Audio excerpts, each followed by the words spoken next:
In our passion history for this evening, we hear how the Jews accused Jesus of sin, but then we also hear how he willingly suffered for ours. They led Jesus from Caiaphas to the palace of the Roman governor Pontius Pilate.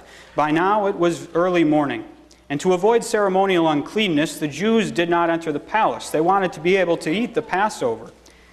So Pilate came out to them and asked, "What charges are you bringing against this man? If he were not a criminal," they replied, "we would not have handed him over to you." Pilate said, "Take him yourselves and judge him by your own law." "But we have no right to execute anyone," the Jews objected. This happened so that the words Jesus had spoken, indicating the kind of death he was going to die, would be fulfilled. Then the chief priests and elders began to accuse him, saying, "We have found this man subverting our nation. He opposes payment of taxes to Caesar and claims to be Christ, a king." Pilate then went back inside the palace, summoned Jesus, and asked him, "Are you the king of the Jews?" "Is that your idea?" Jesus asked. "Or did others talk to you about me?" "Do you think I am a Jew?" Pilate replied. "It was your people and your chief priests who handed you over to me. What is it you have done?" Jesus said, "My kingdom is not of this world. If it were, my servants would fight to prevent my arrest by the Jews. But now my kingdom is from another place." "You are a king then," said Pilate. Jesus answered, "You are right in saying I am a king. In fact, for this reason I was born, and for this I came into the world, to testify to the truth. Everyone on the side of truth listens to me." "What is truth?" Pilate asked. With this he went out to the Jews and announced to the chief priests and the crowd, "I find no basis for charge against this man." The chief priests and elders accused Jesus of many things. Pilate asked him, "Don't you hear how many things they are accusing you of?" Jesus gave no answer. So again Pilate asked him, "Aren't you going to answer?" But Jesus made no reply, not even to a single charge, to the great amazement of the governor. The chief priests and elders insisted, "He stirs up the people all over Judea by his teaching. He started in Galilee and has come all the way here." On hearing this, Pilate asked if the man was a Galilean.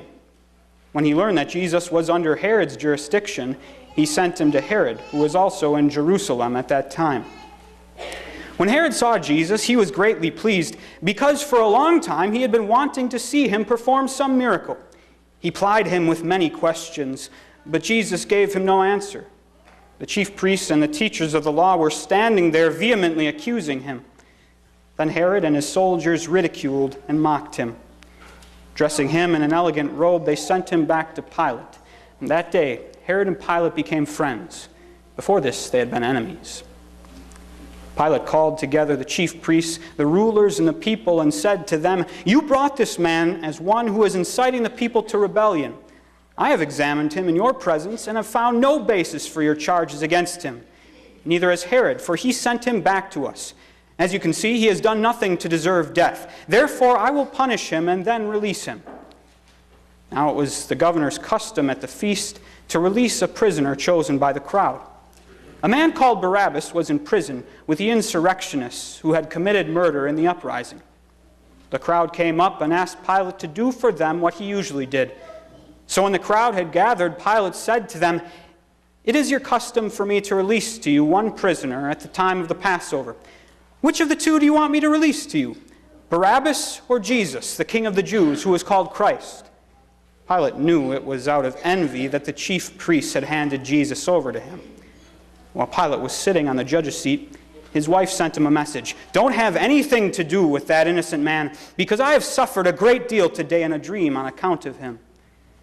But the chief priests and the elders stirred up the crowd and persuaded them to ask for Barabbas and to have Jesus executed. "Which of the two do you want me to release to you?" asked the governor. With one voice they cried out, "Away with this man! Release Barabbas to us!" Now Barabbas had taken part in a rebellion. Wanting to release Jesus, Pilate appealed to them again. "What shall I do then with Jesus, who is called the Christ, the one who you call the King of the Jews?" "Crucify him!" they shouted. "Crucify him! Crucify him!" For a third time he spoke to them. "Why? What crime has this man committed? I have found in him no grounds for the death penalty. Therefore I will have him punished and then release him." But they shouted all the louder, "Crucify him!" And their shouts prevailed. The soldiers led Jesus away into the palace of the governor, the praetorium, and called together the whole company of soldiers.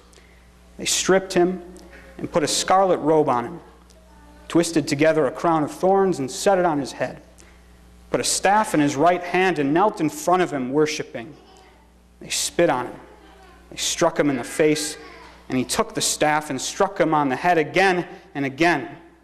They mocked him and began to call out to him, "Hail, King of the Jews!" Once more Pilate came out and said to them, "Look, I am bringing him out to you to let you know that I find no basis for a charge against him." When Jesus came out wearing the crown of thorns and the purple robe, Pilate said to them, "Here." As soon as the chief priests and their officials saw him, they shouted, "Crucify! Crucify!" But Pilate answered, "You take him away and crucify him. As for me, I find no basis for a charge against him." The Jews insisted, "We have a law, and according to that law he must die because he claimed to be the Son of God." When Pilate heard this, he was even more afraid, and he went back inside the palace. "Where do you come from?" he asked Jesus, but Jesus gave him no answer. "Do you refuse to speak to me?" Pilate said. "Don't you realize I have power either to free you or to crucify you?" Jesus answered, "You have no power over me that was not given you from above.